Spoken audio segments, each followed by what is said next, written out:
بھائیو، انداز تبلیغ الگ الگ ہوتی ہے۔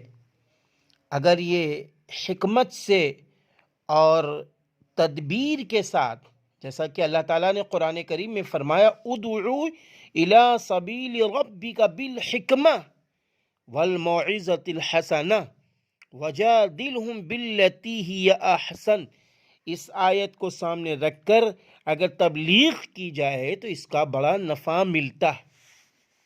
آئیے ایک واقعہ میں سناتا ہوں حضرت حسنین رضی اللہ عنہما کا، کہ ان کا انداز تبلیغ کیا تھا۔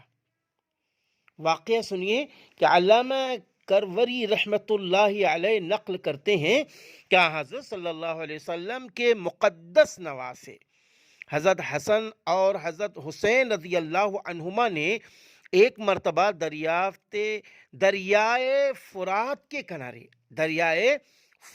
کنارے ایک بوڑھے دیہاتی کو دیکھا کہ اس نے بڑی جلدی جلدی وضو کیا اور اسی طرح نماز پڑھی، اور جلد بازی میں وضو اور نماز کے مسنون طریقوں پر کوتاہی ہو گئی۔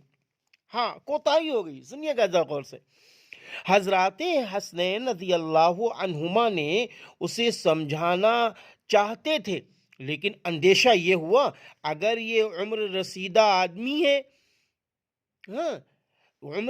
آدمی ہے اور اپنی غلطی سن کر کہیں مشتعل نہ ہو جائے۔ چنانچہ دونوں حضرات اس کے قریب پہنچے اور کہا کہ ہم دونوں جوان ہیں، آپ تجربے کار آدمی ہیں۔ ہم دونوں نوجوان ہیں، آپ تجربے کار آدمی ہیں، آپ وضو اور نماز کا طریقہ ہم سے بہتر جانتے ہوں گے۔ ہم چاہتے ہیں کہ آپ کو وضو کر کے اور نماز پڑھ کر دکھائیں۔ اگر ہمارے طریقے میں کوئی غلطی یا کوتاہی ہو تو بتا دیجئے گا۔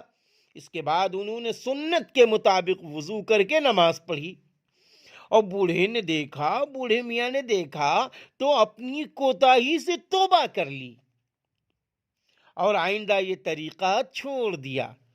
میرے بھائیوں، یہ ہے دعوت و تبلیغ کی حکمت سے جو کام ہوتا ہے اللہ تعالیٰ کو بہت پسند ہے۔